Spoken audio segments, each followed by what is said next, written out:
This is Shmuel Pollen. We're rolling on with the art of happiness. We are getting happier with every 7 minute course that we take.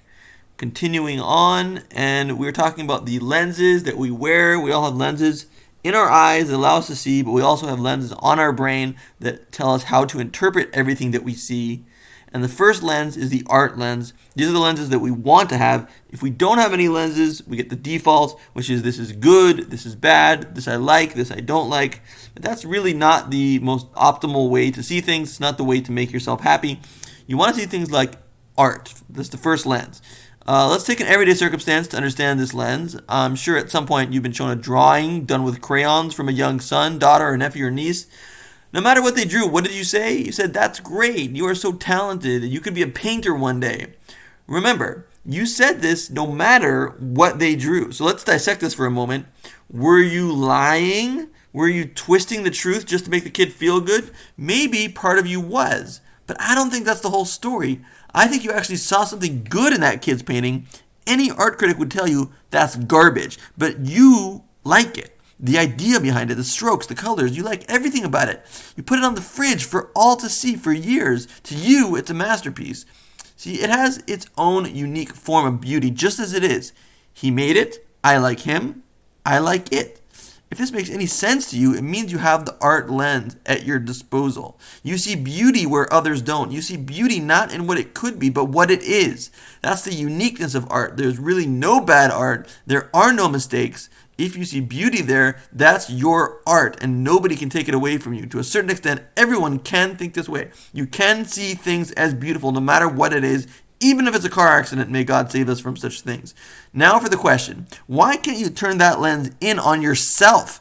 Do you see the beautiful concept behind you? Do you see the strokes? Do you see the colors? Why aren't you a beautiful piece of art as well? Why don't you love yourself even though nobody else can see it but you? Who is anyone to say you're not beautiful, your art? Because, and I don't mean this in a Sesame Street kind of way, I mean it in a real way. You are special. There is something about you that nobody else has. You are the one and only you. Nobody can copy you no matter how hard they try. Your voice, your eyes, your hair, even what you consider bodily flaws are really art through this lens. Your body has a unique shape and unique markings. If you think something is off, realize that they are just like the mistakes in your kid's drawing. They're all part of what you love. You love the kid, you love the painting, you love your life, you love yourself. You are the painting life made, and you know how to appreciate imperfect things and see them as perfect. A philosophy called body positivity will give you more understanding into this. This movement advocates the acceptance of all bodies regardless of physical ability, size, gender, race, or appearance. Maybe you're good at some things and not at other things. You're great as you are. Whether you apply yourself or not is for another module. Now you just need to realize that you are a piece of art. And that's just the body. We haven't even gotten into the beauty of your soul. Your personality, for instance, is totally unique and special. Now turn this lens on the world around you. See the world as art. There's your couch. You never quite looked at it this way, but it does have a certain style. Maybe its design comes from another decade. It's a time capsule. Maybe it's modern. If it's modern, it's probably stylish. What if I just put a frame on that couch? Wouldn't that make a nice piece of art? And what about my brother? What if I put a frame on him? Put frames on everything. That's what the art lens does.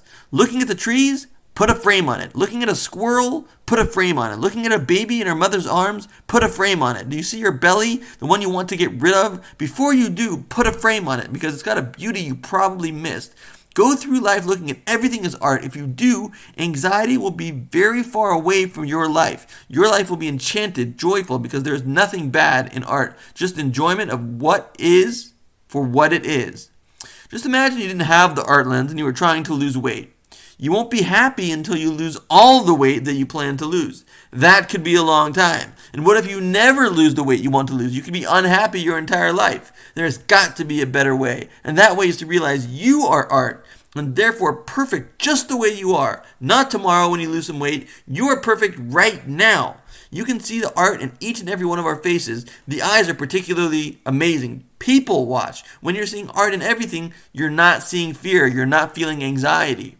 Getting rejected by your boss is even a little piece of art. To really see that, break out the crayons yourself and draw the situation. Depict the emotions each of you were feeling. Whether you're good or not good at drawing, you're never too old for a Crayola. If anybody asks you, it's a scientific fact that art therapy can be used to treat stress-related disease. Is that painting you made good or bad? It's you. It's life. It happened. It's real. And as such, it's beautiful. You are beautiful. The whole situation should be prized by you because it's a slice of life. It should go on the fridge. I understand if you don't want to actually start drawing with crayons. That doesn't mean you can't use this lens. Try imagining a crayon depiction of the situation in your mind.